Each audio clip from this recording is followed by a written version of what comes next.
The night air at Blackwood Farm had been steadily growing colder, thicker, pressing down on the specter-seekers. Their car, their last tether to the familiar, lay silent and dead. And then, the farmhouse door, heavy oak, had begun its slow, deliberate sigh. A crack, then a widening gap, revealing not the expected dusty interior of an abandoned home, but a void. A darkness so absolute it felt less like an absence of light and more like a presence of consuming shadow. And then, Sarah had screamed, a sound ripped from the deepest well of terror, raw and utterly devoid of hope. The scream tore through the night, a jagged knife in the silence. It wasn't the scream of surprise, or even of a sudden shock. It was a scream of profound, soul-shattering recognition. Recognition of something utterly wrong, something that defied the very fabric of reality. The farmhouse door continued its glacial crawl open, inch by agonizing inch. The blackness within did not lighten. It deepened. It pulsated. It felt less like a space you could walk into, and more like a living, breathing entity, inhaling the dim light from their distant flashlights, swallowing the very air. Emily was a wreck. Her babbling had devolved into a whimpering, guttural noise, a sound barely human. She was trying to back away, but her feet seemed rooted to the ground. Sarah, after her initial scream, was frozen, her face a mask of horrified disbelief, tears carving tracks through the dust on her cheeks, eyes wide, staring, utterly fixed on the expanding void. Mark, ever the leader, the rationalist, found his hand slowly, almost unconsciously, reaching for the camera strapped to his chest. But his fingers trembled, refusing to obey. His gaze, too, was locked on the door. Liam, usually stoic, was visibly trembling, his breath coming in shallow, desperate gasps. He gripped the flashlight in his hand like a weapon, but it was clear he knew it was utterly useless against this. What they saw, or rather what they didn't see, was the true terror. As the gap in the door widened, the void within seemed to expand. It wasn't just dark inside the house. The darkness came out. It bled into the porch, reaching for them like tendrils of frozen smoke. The air temperature plummeted several degrees, biting at exposed skin. They could feel it, a chilling, ancient cold that pierced through their heavy jackets, straight to the marrow of their bones. And from within that absolute blackness, a sound began to emerge. Not a shriek, not a growl. It was a faint, almost imperceptible scraping, like nails dragging across rough stone, or something being slowly, excruciatingly pulled across an impossibly vast floor. It was a sound that seemed to vibrate directly in their chests, bypassing their ears, speaking directly to their primal fear. The scraping continued, slow and rhythmic. It gained a deeper resonance, a heavier drag. And then, woven into that terrible rhythm, a new sound began, a whisper. Not a voice, not a language, but a presence of sound, like 1,000 dry leaves skittering across a parched landscape, or the quiet rustle of desiccated skin. It seemed to come from everywhere and nowhere, a symphony of decay and despair, filling the space between the scraping sounds. Emily finally broke. She didn't run, she crumpled. Her knees buckled, and she fell to the ground, pulling her knees to her chest, burying her face. Her whimpers turned to full-blown, choked sobs. Sarah, however, remained transfixed. Her eyes were glazed over, but she was still seeing something. Perhaps it wasn't a physical form that emerged, but an impression, a crushing weight, a profound emptiness that threatened to absorb them whole. The true horror was not what came out of the darkness, but the realization that the darkness was the horror, and it was aware. It was a conscious void. The air grew heavy, almost viscous. It became hard to breathe, not from panic, but as if the air itself was being squeezed out of existence around them. The shadows cast by their flashlights seemed to dance and stretch, elongating into monstrous shapes that had no source. Here's what we know so far. The specter-seekers, Mark, Sarah, Liam, and Emily, found themselves stranded at Blackwood Farm.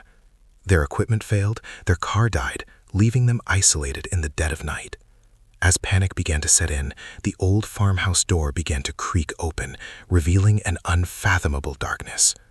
Sarah's scream was the first true crack in their professional composure, and as the void within the house expanded, bringing with it an ancient, soul-chilling cold and a chorus of terrifying, unidentifiable sounds. The specter-seekers were confronted with something far beyond their rules of ghost hunting.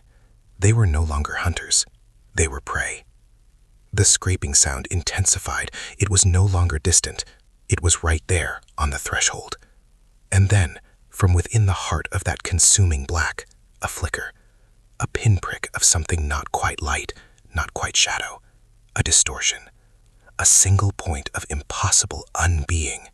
It wasn't a shape, but the absence of a shape, defined by the crushing pressure of its presence. It expanded, ever so slightly, like a tear in the fabric of reality, reflecting their own fear back at them. This wasn't a ghost in chains or a spectral figure. This was a violation. The spell of terror was broken not by bravery, but by pure animal instinct. It was Liam, the pragmatist, whose survival mechanism finally overrode the paralyzing fear. He didn't see a ghost. He saw an imminent threat that had to be escaped. With a primal roar that surprised even himself, he grabbed Sarah by the arm, yanking her back with an almost violent force. "Run, now! Get back to the car!" he bellowed, his voice raw with terror, though his brain knew the car was useless. The sound of his voice, the sudden physical motion, seemed to snap Mark out of his trance. He didn't question it. He simply reacted, grabbing Emily, who was still on the ground, dragging her to her feet with desperate strength. The four of them stumbled backward, away from the yawning maw of the farmhouse door. As they retreated, the whispering chorus seemed to swell, chasing them. The cold intensified, clawing at their backs. The scraping, however, stopped. The distortion within the doorway seemed to shrink, receding back into the blackness, as if it had only ever been an illusion conjured by their fear. But the fear was real. The memory of it was real. They didn't stop at the car. Their panicked minds, fueled by adrenaline, pushed them past it. They kept running, stumbling through the overgrown grass of the farmyard, aiming blindly for the distant, vague shake of the tree line. The darkness outside the immediate radius of the house felt almost comforting, a lesser evil. They ran until their lungs burned, until their legs ached, until the farmhouse was a barely visible blot against the starless sky. They collapsed, gasping, behind a copse of dense, thorny bushes, huddled together, trembling. They didn't speak for what felt like an eternity. Only the sound of their ragged breathing and Emily's soft, continuous whimpering filled the silence. They stayed there, huddled together, until the first faint blush of dawn painted the eastern sky. When the gray light finally arrived, weak and hesitant, it seemed to wash away the night's horrors with it. The world slowly returned to its normal, mundane palette. The shadows retreated. The trees stopped looking like grasping claws. The fear, though still a cold knot in their stomachs, began to recede, replaced by exhaustion and a profound, crushing sense of disbelief. They cautiously made their way back to the car. The farmhouse, in the gentle morning light, looked like any other abandoned structure, dilapidated, forlorn, but utterly harmless. The front door was closed. Completely. Not a crack. Not a hint it had ever been open. It looked like it had been sealed for decades. And the car? Mark approached it with trepidation. He slid into the driver's seat, his hands shaking slightly as he inserted the key. He turned it. The engine roared to life on the first try, strong and smooth, as if nothing had ever been wrong. The battery was full. The electrical systems, which had been dead, were now fully operational. What remained was the undeniable truth of their shared experience, a terrifying, silent pact forged in absolute fear. Later that morning, safe in a roadside diner 100 miles away, nursing lukewarm coffee, the rules seemed a cruel joke. Mark, voice strained, eyes hollow. "I don't know what to say. It wasn't a ghost. It wasn't a spirit. It was something else. Something wrong." He ran a hand through his hair, looking years older. "The car, it just worked. Like it never died. Like we never died out there." Sarah, voice barely above a whisper, staring into her coffee. I felt. It wasn't a thing, Mark. It was an absence, a hunger. It was trying to pull us in. I saw the edges of everything blurring, and nothing behind it, just dissolution." She shuddered violently. "I'll never forget that cold, that awful ancient cold." Liam, quietly, thoughtfully, his usual bravado gone. "Whatever it It wasn't playing by any rules we know. It didn't want to make itself seen, not really. It wanted to make itself felt, to crush us, to break us. I just ran. I didn't think. I just ran. Cold open. Most teams ruin their own investigations before they even start. They come in with cameras, with theories, with a desire to capture something, anything, that validates their beliefs. They think they're hunting ghosts. But what they don't understand, what they refuse to believe, is that some places aren't just haunted. Some places are hungry, and the greatest mistake an investigator can make isn't misinterpreting an EVP or mistaking a creaking floorboard for a phantom step. The greatest mistake is assuming that what you're seeking wants to be found, and that it follows the same rules of engagement you do. The ultimate rule they broke, the one that unraveled everything, was the assumption that they were the ones in control. They thought they were the hunters. They found out far too late that they were simply prey. Tonight, we're going to talk about the Blackwood Farmhouse and the specter-seekers team who believed they had all the answers. By the time this story is over, you'll understand why true ghost hunting isn't about cameras and gadgets. It's about understanding the true, visceral meaning of survival, and why the real rules are etched not in scientific protocols, but in the screams of those who broke them. Welcome to the Unveiled Darkness Podcast. I'm your host, and if you're new here, this is the place where we go deep into the stories that don't quite add up, the cases that got buried, the legends that refuse to die, and the darkness that keeps finding its way back to the surface. If that sounds like your kind of night, hit subscribe and make yourself comfortable. We're just getting started. Now, where were we? Setting the scene. Our story begins in the dying embers of the last century, just as the fascination with the paranormal was beginning to seep from the fringes into mainstream television. The year was 1998. The location, Blackwood Farm, a desolate stretch of land nestled deep within the forgotten backroads of rural Vermont. This wasn't a place you stumbled upon. This was a place you sought out, usually after hearing the hushed, almost mythical whispers of its past. And for the specter-seekers, it was the ultimate prize. The team was led by Mark, a man whose charisma was matched only by his unshakable conviction that he held the key to unlocking the mysteries of the afterlife. He was the visionary, the one who saw evidence where others saw dust and shadows. Then there was Sarah, the resident skeptic, but a pragmatic one. Her role was to debunk, to question, to find the rational explanation. She believed in science, in controlled environments, and in the strict adherence to protocol. She was the one who insisted on the rules. Liam, the youngest, was their tech whiz. He was obsessed with gadgets, with wiring every room, with capturing every stray electron and sound wave. If it could record, measure, or detect, Liam had it. And finally, Emily. Emily was different. She was their sensitive, though she preferred the term intuitive. She felt things, saw things in the periphery, heard whispers others couldn't. She was their compass, their early warning system, though Sarah often dismissed her premonitions as mere anxieties. They believed they were the elite, the ones who truly understood the meticulous craft of paranormal investigation.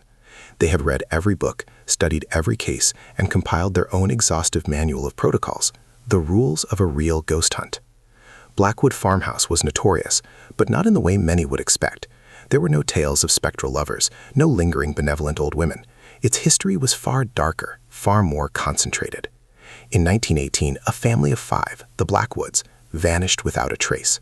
No bodies, no signs of struggle, just empty rooms, a half-eaten meal on the table, and a pervasive, chilling silence. Locals avoided it, muttering about a coldness that settled over the land. This was exactly the kind of unblemished, chilling canvas Mark craved, a pure, unexplained anomaly. Their initial scouting mission was brief, a daylight reconnaissance. Yet even in the sun, a profound sense of wrongness permeated the air. The house, though structurally sound, felt ancient, as if time had flowed around it, leaving it untouched by natural decay, but gnawed by something else. As they walked through the silent rooms, dust motes dancing in the shafts of light, their equipment began to act strangely. Liam's EMF meter, usually a predictable instrument, spiked wildly in the master bedroom, then just as quickly flatlined. Sarah's temperature gun registered a sudden localized drop of nearly 20 degrees in a small pantry, only for the reading to vanish the moment she tried to confirm it. Emily, however, experienced something far more visceral. In the small, windowless cellar, she froze. A low, guttural vibration seemed to resonate through the very stones of the foundation. She described it later as feeling like she was being watched, not by eyes, but by something vast and ancient that had simply woken up. Mark, ever the enthusiast, dismissed it all as baseline anomalies, residual energy, or faulty equipment. "It's just the house settling, Emily," he'd said with a hearty laugh, "and your imagination getting the better of you." Sarah, pragmatic as ever, agreed with Mark's assessment regarding the equipment glitches. Could be old wiring, Mark, or magnetic interference from the local geology. But then came the first true whisper. Liam, reviewing the audio from his initial sweep of the cellar, caught something faint, barely perceptible, beneath the static and the creaks of the old house. It was a low, drawn-out sound, almost a sigh, but with an unsettlingly human cadence. He played it back to the team. "Interference," Sarah suggested, but her voice lacked her usual certainty. Emily's eyes, however, widened. "It sounds cold," she murmured. Mark, for his part, simply smiled. "Confirmation, people. We're on the right track." But what was that faint, almost human whisper caught on the initial audio sweep, dismissed as interference? That was our first curiosity loop, wasn't it? They ignored it. Just another anomaly in a field full of them. But sometimes the anomalies are the message. The first warning signs. The team returned a week later for their full-scale investigation. They arrived at dusk, a heavy fog rolling in, swallowing the already desolate landscape. The air was thick with the scent of damp earth, and something else, something metallic, almost coppery, like old blood. They meticulously set up their gear, cameras in every room, motion sensors, EMF meters, temperature probes, audio recorders. Every inch of Blackwood Farm was wired, ready to capture even the slightest deviation. They were confident. They were prepared. They had the rules. Rule number 1, no provocation. Do not directly challenge, mock, or invite any entity to interact.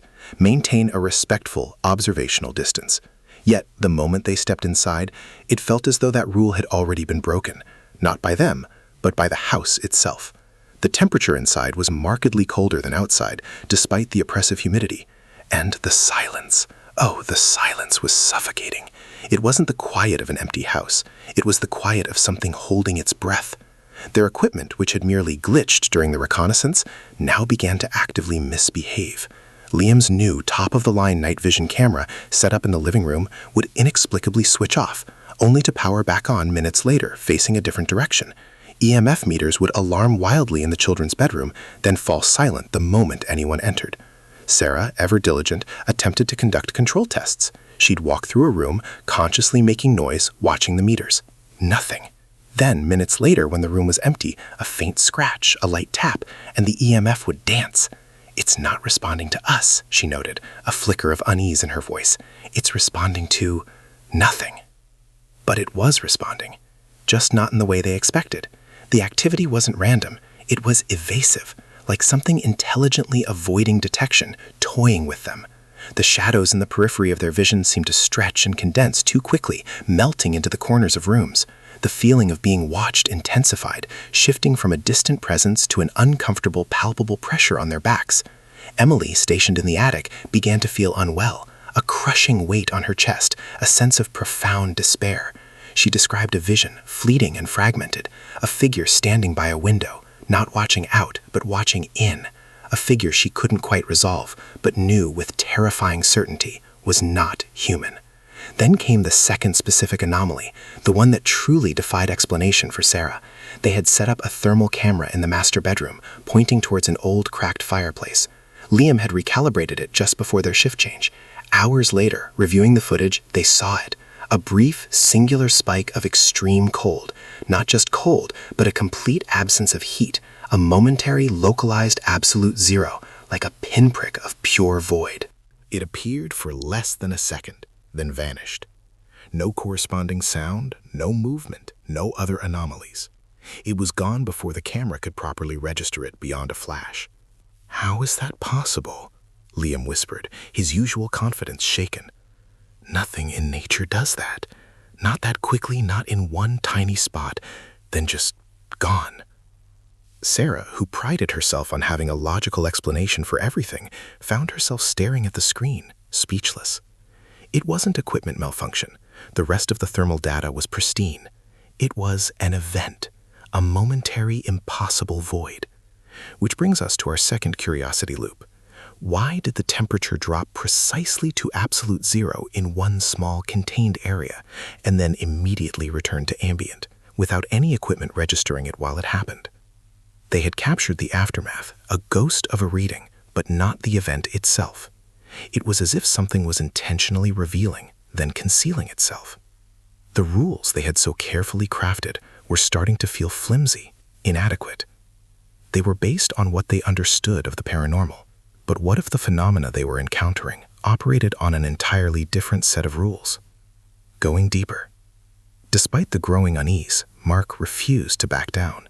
The unusual, evasive activity fueled his conviction that they were dealing with something truly unique, truly powerful.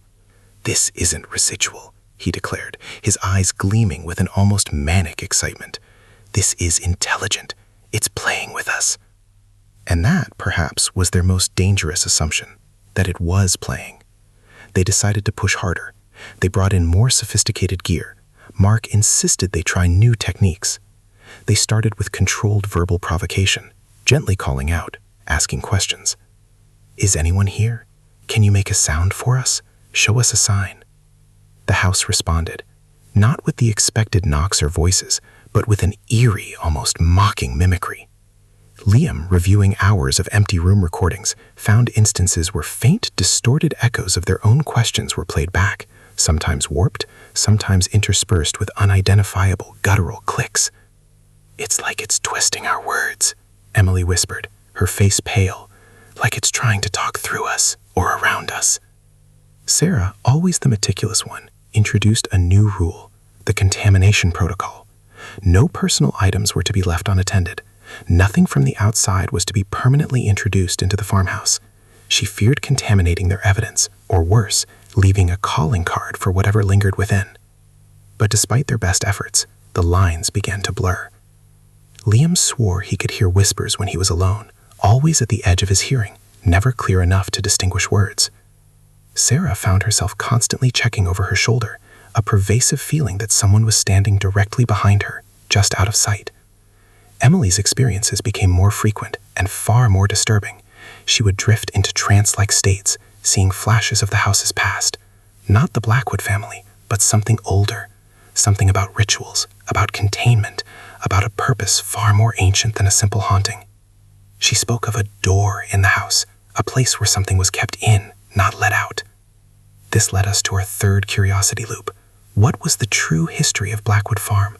Not the local ghost stories, but the real, buried history that only now seems to be revealing itself through Emily's cryptic visions and the house's strange responses. Was the Blackwood family's disappearance not a random event, but a consequence of something they disturbed or released? Are you still with me? Because this is where the rules become less about scientific rigor and more about sheer, brutal survival. They thought they were investigating a haunting. They were slowly realizing they were disturbing a prison. The atmosphere in the house grew heavier, suffocating. The coppery smell intensified, mingled now with something else, a faint, sweet, cloying aroma, like rotting flowers. It clung to their clothes, permeated their gear. One night, Sarah, reviewing footage from the upstairs hallway camera, noticed something unsettling. A tiny, almost imperceptible shadow just at the edge of the frame seemed to shift when Liam walked by. It wasn't a shadow cast by light, it was a deeper shadow, a patch of absolute darkness that seemed to absorb light rather than merely reflect its absence. She watched it repeatedly, her heart pounding. It was too precise, too quick to be an optical illusion. It had moved away from Liam, not with him. It was avoiding observation, yet betraying its presence. It was a rule breaker. The darkening. The subtle evasions gave way to outright malevolence. The playing turned predatory. This wasn't about seeking attention anymore. It was about asserting dominance. One evening, Mark left his audio recorder on the bedside table in the master bedroom, hoping to catch some direct EVP. When he retrieved it, he found nearly an hour of silence, followed by a sequence of chilling sounds. Not whispers, but heavy, deliberate breathing. And beneath it, a child's mournful, tuneless singing. The sound was distorted, as if coming through water, yet unmistakably a child. The room had been sealed, no windows open, no one else inside. Liam confirmed there was no external interference, no rational explanation for the sound source. The breathing was too deep, too slow to be human. The singing, too sorrowful, too old. This was our fourth curiosity loop. Why did the digital recorder, left alone in the sealed attic, pick up 30 minutes of a low, guttural breathing sound accompanied by a child's mournful singing? And more importantly, whose child? Or was it mimicking one? Emily, already fragile, became the primary target. She would wake up to find scratches on her arm, fine red lines that appeared overnight, despite her sleeping alone in a separate sealed tent outside the house. She began to speak in a language no one understood, ancient-sounding syllables that sounded less like human words and more like a series of guttural incantations. The feeling of physical pressure became acute. Mark swore he felt invisible hands pushing him down the stairs. Sarah reported sudden blinding headaches that felt like needles piercing her temples, accompanied by the distinct smell of burning hair. Here's what we know so far. A team of experts went into Blackwood Farm, armed with rules they thought were infallible. They meticulously followed protocols, expecting to find conventional ghost activity. Instead, they encountered phenomena that defied explanation, growing steadily more aggressive and intelligent. They're now starting to understand that some rules exist not to protect the investigation, but to protect the investigator. And they're breaking those rules without even realizing it. They're still thinking like hunters, not like the hunted. The turning point came on their fifth night. Mark, Liam, and Sarah were in the living room, reviewing footage, while Emily had retreated to her tent, overwhelmed. Suddenly, all the lights in the house flickered wildly, then died, plunging them into absolute darkness. Liam scrambled for his backup flashlight, cursing. As the beam cut through the inky blackness, it swept across the far wall. And for a split second, they all saw it. A deeper shadow. Not the shadow of an object, but a patch of void that seemed to adhere to the wall like a colossal, inky stain. It was vast, formless, yet undeniably present. And then, as Liam's light passed over it again, it wasn't there. It had simply receded. "Did you see that?" Mark whispered, his voice stripped of his usual bravado. Before anyone could answer, a blood-curdling scream tore through the night. It was Emily. They bolted outside, flashlights cutting through the thick fog. Emily's tent was torn, ripped open from the inside. She lay huddled on a damp ground, trembling, staring wide-eyed at the farmhouse, incoherent. Her hands were pressed over her ears, as if trying to block out a sound only she could hear. "The shadow, it spoke to me," she babbled, her words slurring. "From the wall. It knows. It wants out." They rushed her to the car, deciding to cut the investigation short. But as they tried to leave, the car wouldn't start. The engine simply refused to turn over. The headlights flickered once, then died. They were trapped. The peak horror. Panic set in. Trapped in the dark, with Emily's chilling whispers echoing in their ears, the sense of dread became absolute. The coppery, sweet smell was now overwhelming, like being submerged in it. The silence, when it came, was broken only by their ragged breathing and Emily's soft, rhythmic chanting in that strange, ancient tongue. Mark, clutching his flashlight like a weapon, tried the car again, his movements desperate.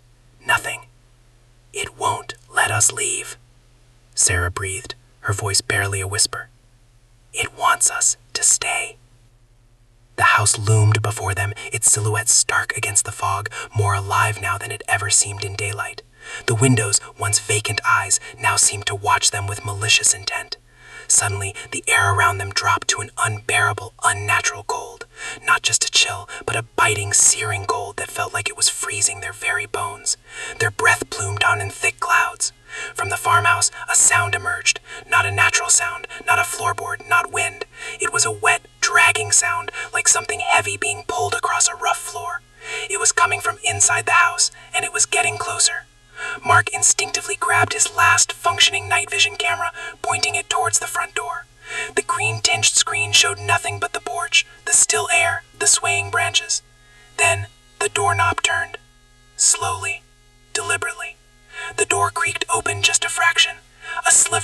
absolute, unholy darkness seeped out, deeper than any night, any shadow.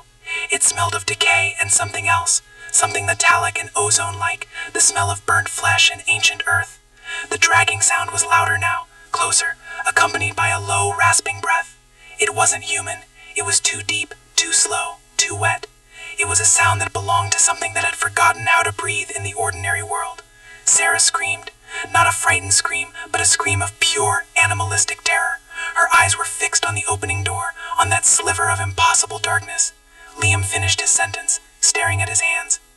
My flashlight didn't even flicker. The battery was full. Nothing had failed, and yet it felt completely useless, like bringing a candle to a nuclear blast. Emily was the last to speak.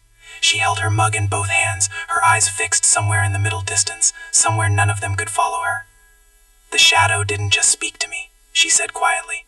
It showed me things, images, not like a dream, more like a memory being pressed into my skull. I saw the Blackwood family, not disappearing, being absorbed, like they walked into the darkness willingly because they'd been worn down. Because whatever was in that house had been whispering to them for months, slowly, patiently, grinding them down until they had no resistance left. She paused. And when it spoke to me, outside, through the tent walls, it used my mother's voice. None of them responded to that. What couldn't be explained? When they returned home, the physical evidence told its own disturbing story. Emily's scratches, the fine red lines that had appeared on her arms during the night, did not fade. They lasted for 11 days. A dermatologist examined them and found them unusual, perfectly parallel, exactly 2 millimeters apart, in a pattern inconsistent with any natural cause or self-infliction. He photographed them. He had no explanation. Their hard drives were the next shock. Liam had backed up all recordings to 3 separate drives, as was his protocol. When he returned home and connected them, he found that 17 hours of audio and video from their final 2 nights at Blackwood Farm had been corrupted beyond recovery. Not deleted, corrupted. The data existed, but as a scrambled, unreadable mess of noise. The recordings from the first 2 days were pristine. Only those final hours, the hours when the activity escalated, were gone. The car's electrical system was examined by a mechanic 3 days later. He found nothing wrong. The battery was at full capacity. Every fuse, every relay, every connection was in perfect working order. This car hasn't had a fault, he told Mark. Not recently, not ever. Whatever you're telling me happened, it didn't happen to this car. And the farmhouse door. They drove back out 2 weeks later, in daylight, with a local historian who had agreed to accompany them. The door was sealed shut. Not locked, sealed. The frame had warped over decades, swelling into the door jamb so completely that it would have taken a crowbar to open it. The historian confirmed it looked like it hadn't moved in at least 30 years. But then there was Liam's final discovery. Weeks after the investigation, working late, Liam ran a recovery program on one of the corrupted drives. He recovered almost nothing. But buried deep in 17 hours of noise, at 3:14 a.m. on their final night, he found a single recoverable frame. One image, clear as glass, from the hallway camera facing the front door. The door was open. And in the gap, not entirely visible, not entirely formed, something was there. He described it as a shape that shouldn't exist in 3 dimensions. Tall, featureless, more darkness compressed into the shape of a body than any physical form. Its edges blurred into the surrounding blackness as if it were dissolving into it or emerging from it. He couldn't say which. It was facing the camera. He forwarded the image to Sarah. She called him immediately, her voice tight. "Delete it," she said. "Delete the drive. I don't want it to exist." He asked why. There was a long pause. "Because when I looked at it," she said slowly, "I could feel it looking back." He deleted the drive that night. Verdict and the lingering question. I told you at the start of tonight's episode that most teams ruin their own investigations before they even start. I stand by that, but I want to reframe what it means. Most teams ruin their investigations because they arrive with answers already written. They come with their rules, their protocols, their assumptions about what a haunting is, how it behaves, what it wants. They treat it like a science experiment when it might be something far older, far less predictable, far less interested in being studied. The specter-seekers followed every rule they had ever written, and it still wasn't enough, because the rules were written for the world they understood. Blackwood Farm operated by different rules entirely. The real mistake wasn't the contamination protocol, or the provocation, or the lack of control tests. The real mistake was the assumption of hierarchy. The assumption that they were the investigators, that they were in control of what was being investigated, that they could walk in, document it, and walk out unchanged. Blackwood Farm investigated them. Whatever lingered in those walls spent decades learning how to be patient, how to identify weakness, how to find the gaps in the armor of rationality. It was not waiting to be found. It was waiting to be ready. Remember the first thing I said? Most teams ruin their own investigations before they even start. By the time the specter-seekers stepped through that door, Blackwood Farm had already been investigating them for years, through every ghost hunting forum they'd ever posted on, every protocol they'd ever published, every arrogant assumption they'd shared publicly about what was and wasn't possible. It knew what they thought they knew, and it knew exactly where the gaps were. The specter-seekers disbanded 6 months after the Blackwood investigation. Mark disappeared from public life entirely. Sarah retrained as a psychologist. Liam occasionally posts on paranormal forums, but his posts are always the same message. Don't go to places that feel wrong. Your instincts are older than your protocols. Listen to them. Emily never spoke publicly about that night, but she did send one message to a paranormal researcher years later, asking a single question. If something can wear down a family over months, whispering in their voices, making them willing, how do you know it stopped with the Blackwoods? I've been thinking about that question ever since. I want to hear from you. Have you ever been somewhere, investigating, exploring, even just staying somewhere old, and felt like something was watching you back? Not the place, but something in the place, aware of you, curious about you, studying you. Drop it in the comments. Some of the most compelling case reports I've ever read have come from this community. If tonight's episode kept you up, hit subscribe so you don't miss the next one. New episodes every Tuesday and Friday at 5 p.m. GMT. Because next week, we're going somewhere older and stranger. We're stepping into the world of the Black Dog, the Night Walker, the death omen that has been spotted across 3 continents, across centuries, always described the same way, always appearing at the same kind of moment in a person's life. What is it? Where does it come from? And why, no matter how many rational explanations you throw at the sightings, does the legend refuse to die? Until then, stay curious, stay careful, and keep the lights on.